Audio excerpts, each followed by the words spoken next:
Hello and welcome to a general math overview.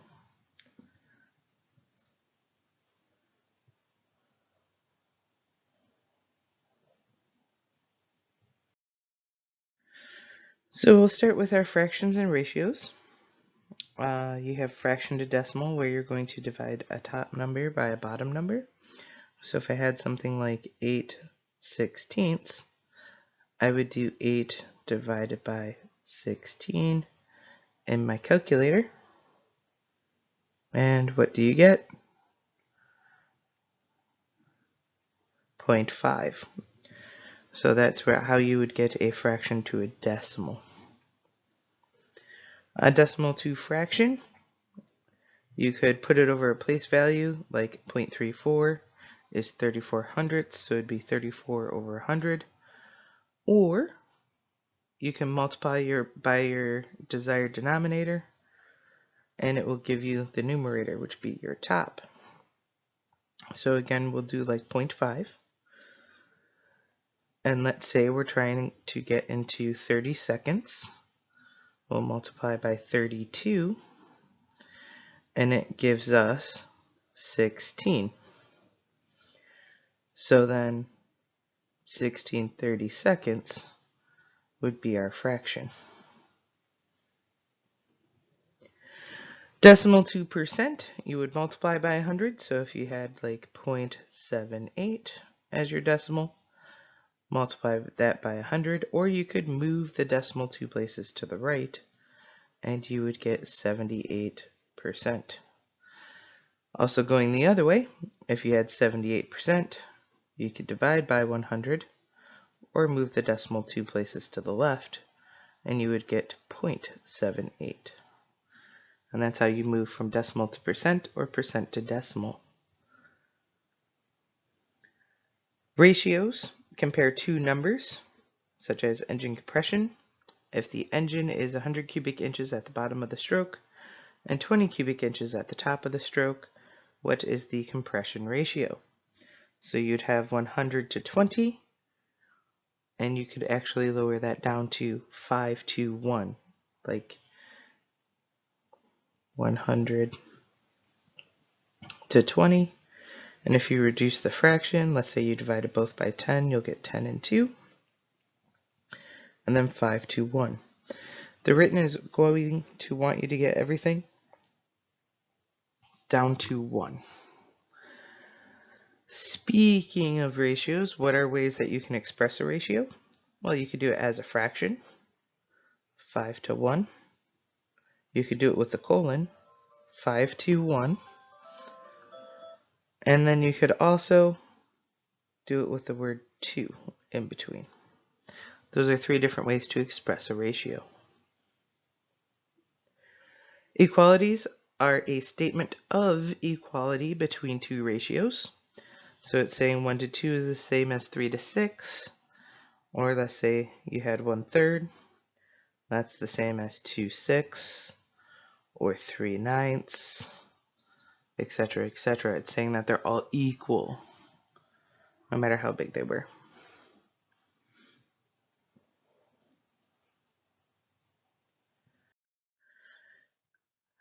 Now we have some more percent and ratios. An engine develops 108 horsepower at 87% power. What horsepower would be developed at 65% power? I like doing them as kind of equalities so that I can cross multiply and divide most percent and ratio problems. So if it develops 108 horsepower at 87%,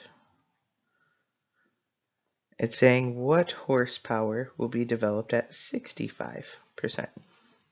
Notice I kept my horsepowers in one column, my percents in another column, and going across the top is the information that goes together. The 108 goes with the 87, and the something I'm trying to find is going with my 65.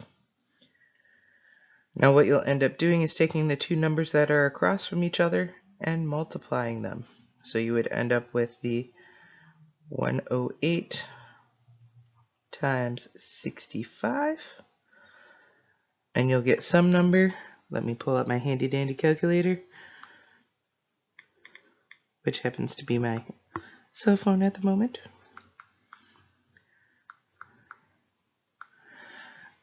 See, I got 7020, and now I'm going to divide it by the number that was left over, the 87 that I didn't use yet.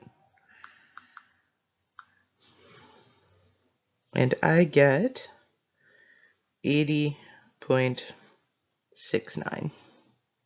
Oops, I forgot the 0 there.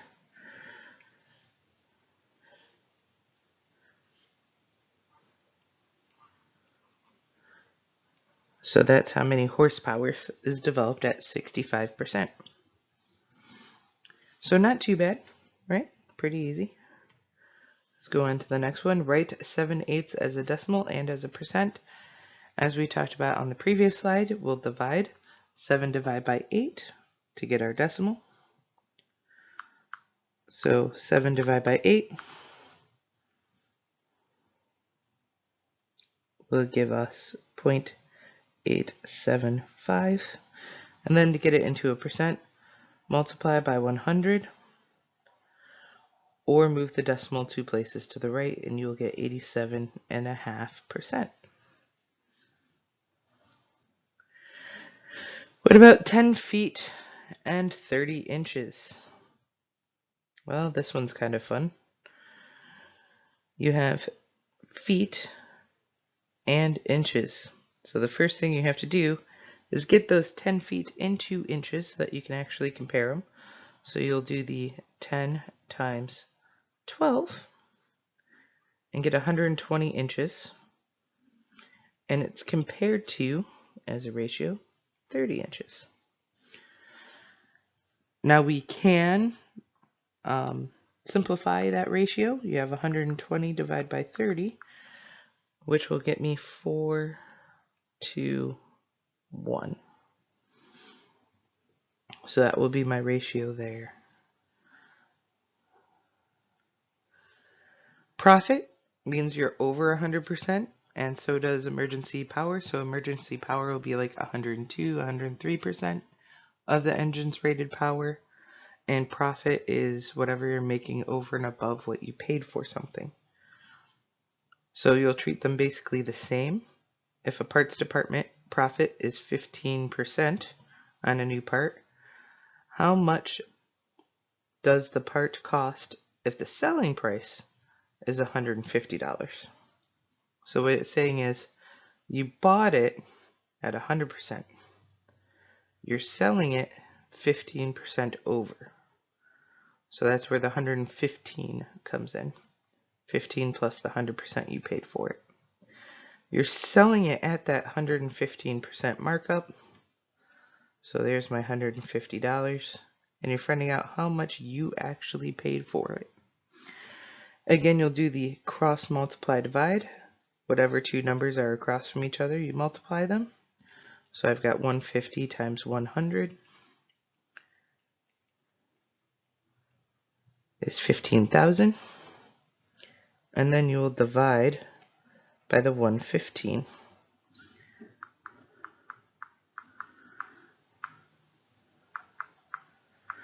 And you find out that you paid $130.43, roughly, for the part.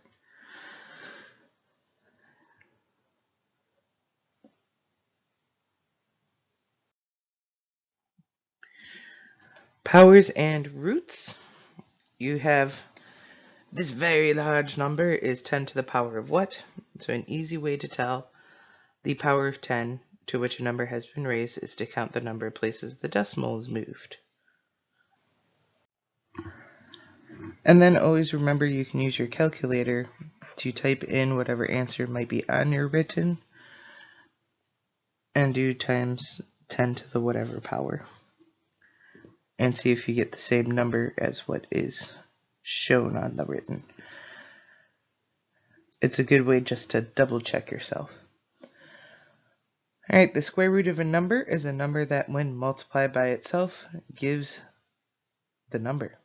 So 4th root is square root twice. So if you ever see 4 square root something, There is a way that you can enter it into your calculator, but in case you're stuck and unsure of what you're doing, hit the square root button twice and you'll end up getting the right answer. If it was third root, you'd have to know how to use the calculator. Another thing that I've taught some people is like raising it to a half power. So like if you wanted to find, let's see, the fourth root of 64, you could sit there and put in your calculator square root 64, and you'll get 2.83-ish. And then if you did another number, let's see, 64 raised to the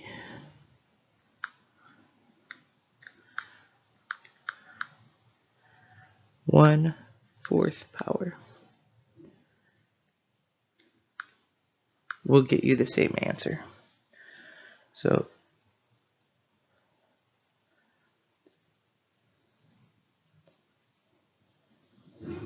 that's another way to do it in your calculator in case you forget how to do fourth roots or third roots. Raise it to a fraction with the root that you're trying to get. So lots of different ways to do it. This one's easy for me to remember, but it's up to you, whatever works best for you. And then we have find the square root of this large number. So I'll go to my handy dandy calculator again, hit my square root button, and do 3722.1835. And I get roughly 61. It's like 61.01, but roughly 61. And then find the square root of this thing. A lot of people mess up putting it into their calculators, but it would be square root of that 1776 divided by the -2 minus 632. But as long as you remember it's the square root of the whole thing, you'll be okay. So I'm going to do that really quickly. We've got 1776 divided by -2.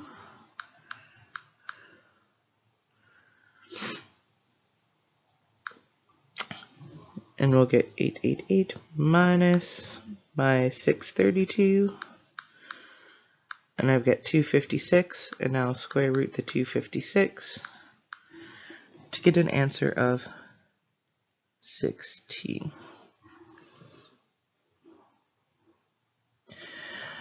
Find together the cube of 24, which just means 24 to the third power. So clear my calculator and do 24 raised to the power of 3.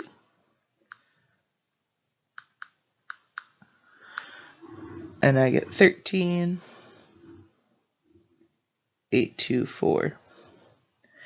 And that's 24 times 24 times 24.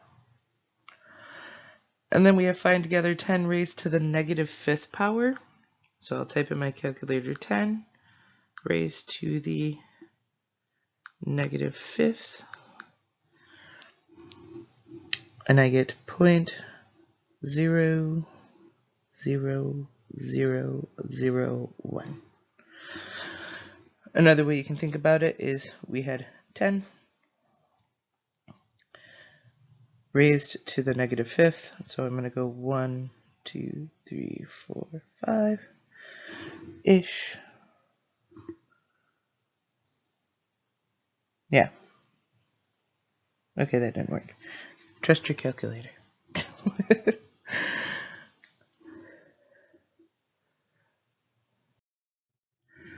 Scientific notation requires 10 to be raised to a power, so you're going to have a first significant digit, decimal, other significant digits, times 10 raised to the power of something.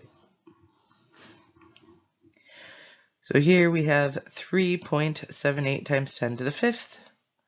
Because there is a first significant digit, then a decimal place, then other significant digits, followed by 10 being raised to the power. Whew.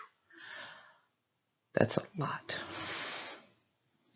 So 3, 1, 2, 3, 4, 5. Boom, that should be the number. For 3.78, just to double check, 3.78 times 10 to the fifth power. Yes.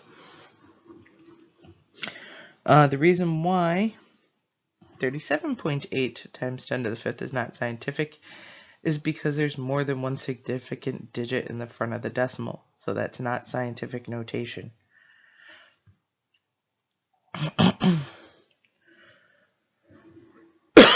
And then 3.7 times 8 to the 10 is also not scientific notation because it's not 10 raised to something. It has to be base 10 raised to a power.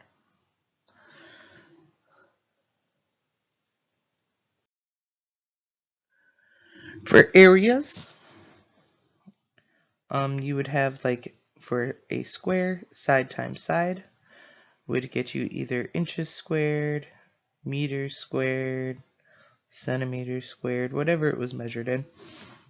Just make sure that both sides are in the same units when you're multiplying them.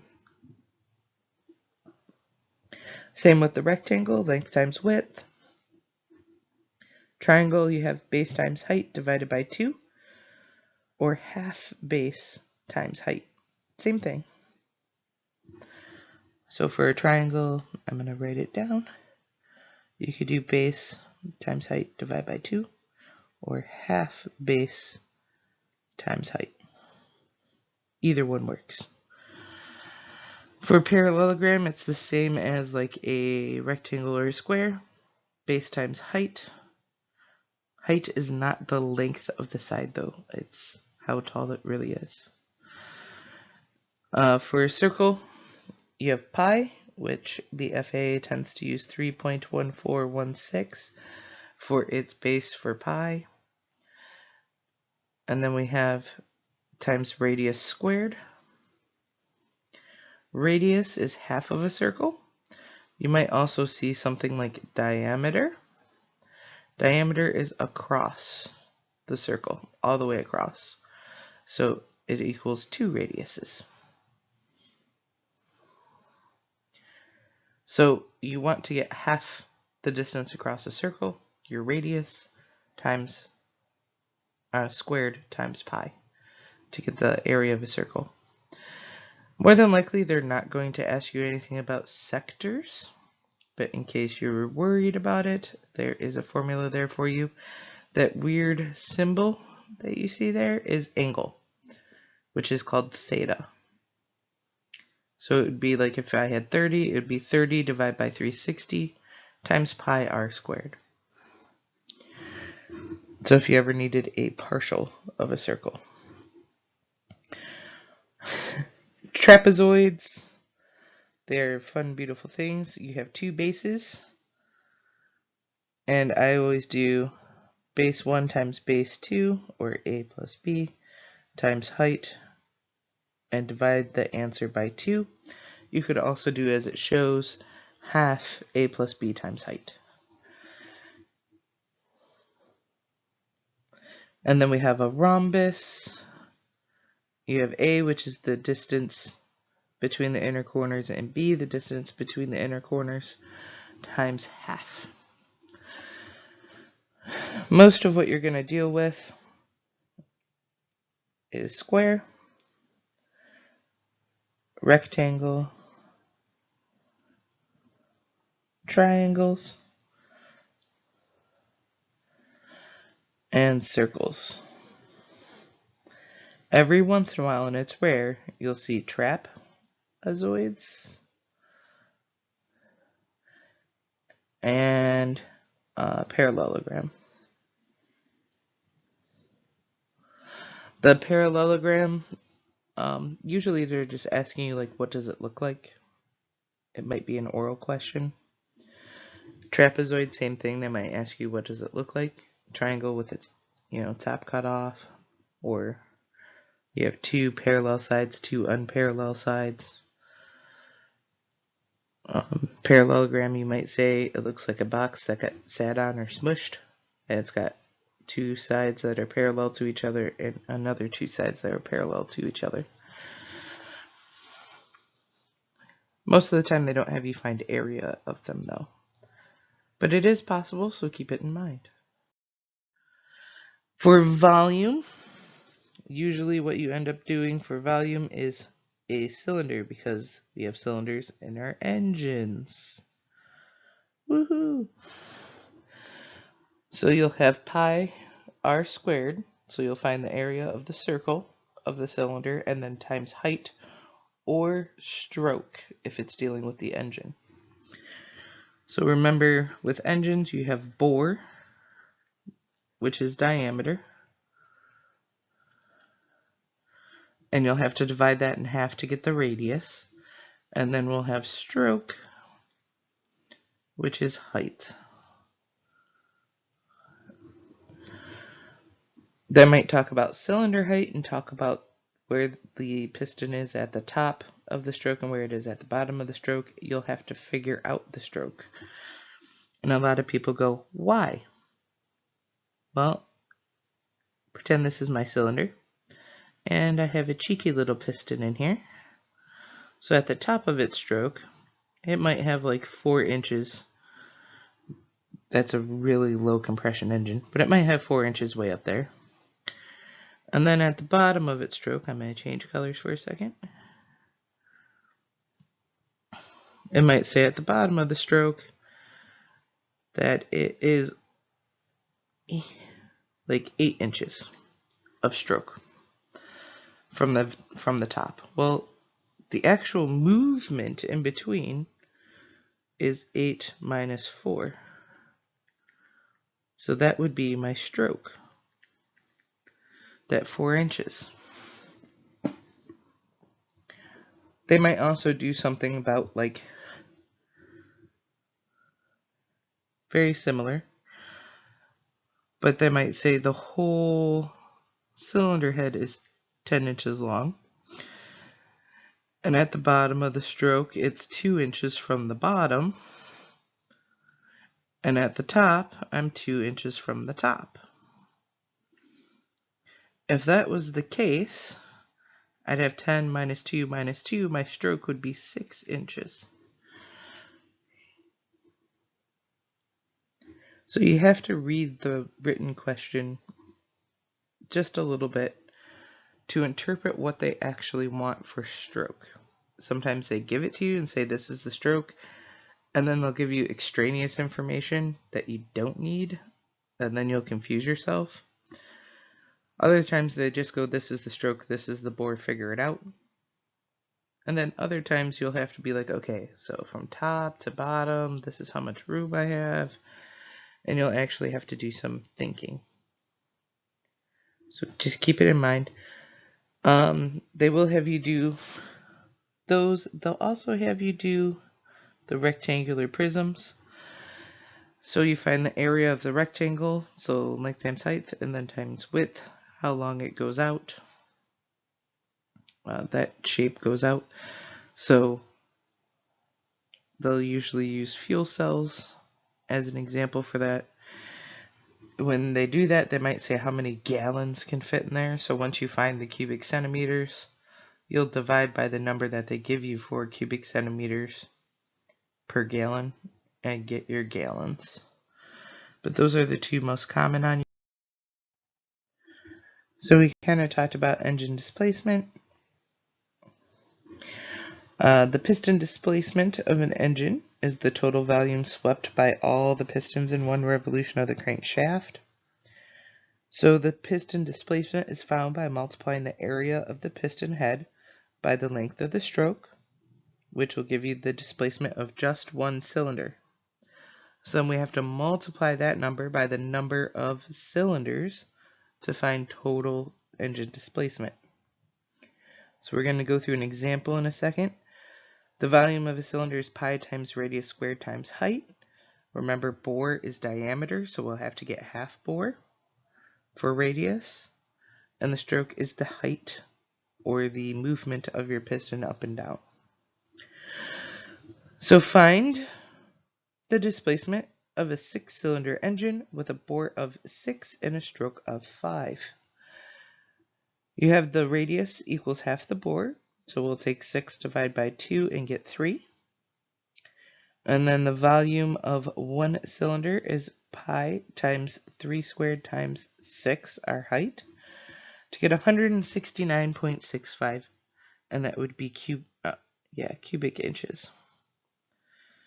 And then volume of one cylinder, that 169.65 times number of cylinders, which it said it was a 6-cylinder engine, so times 6, will give us engine displacement. So I'd take that 169.65 times 6 cylinders in my calculator, and I'll get that 1017.9. And that would be cubic inches as well. So if this engine existed in real life, it would be probably a 1018. How we have like O200, which is 200 cubic inch displacement, or IO360, 360 inch displacement, this would be a 1018. Or they might round up to 1020, who knows? I am not the manufacturer of this engine. And then for hydraulic pistons, you have the force exerted on a piston by hydraulic fluid is found by multiplying the area of the piston by the amount of pressure acting on each square inch of piston. So force equals area times pressure, or FAP. If the area is 1.2 square inches and the pressure was 850 pounds, what is the force? You would take that 1.2 times the 850 to get your force.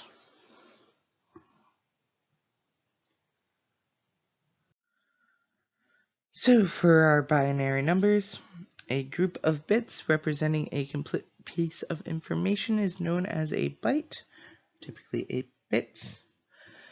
Here's an example. You have 001111 in binary, and people are like, what does that mean?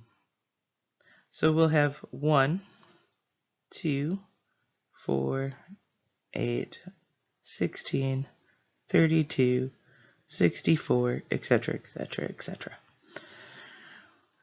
And we can use a chart like so to fill in our numbers.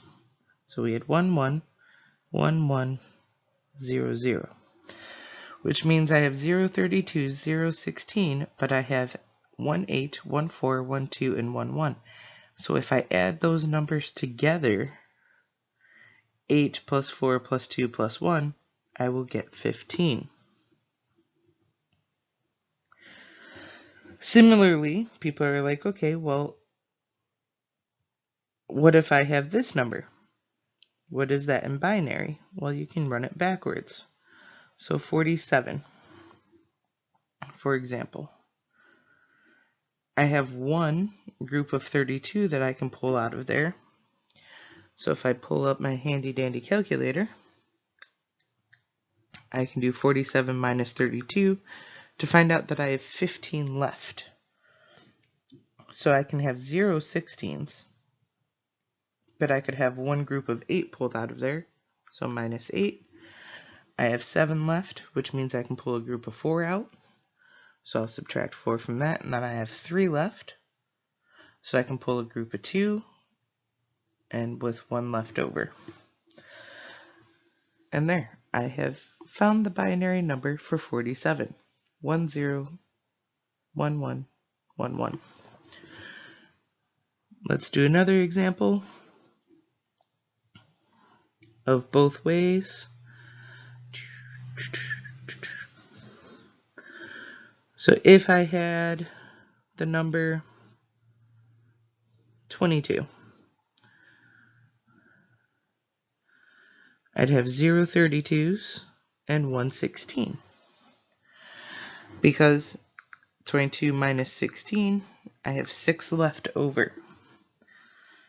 So I can't pull a group of 8 out of that 6 that was left, but I can pull a group of 4. 6 minus 4 is 2, so I can pull one more group of 2, leaving me nothing left. I can't pull any other groups. So the binary number 22 is 0, 1, 0, 1, 1, 0. And then what if I had 0, 1, 0, 1, 0, 1? I would add them together. I have a 16 plus a 4 plus a 1, and I will get 21.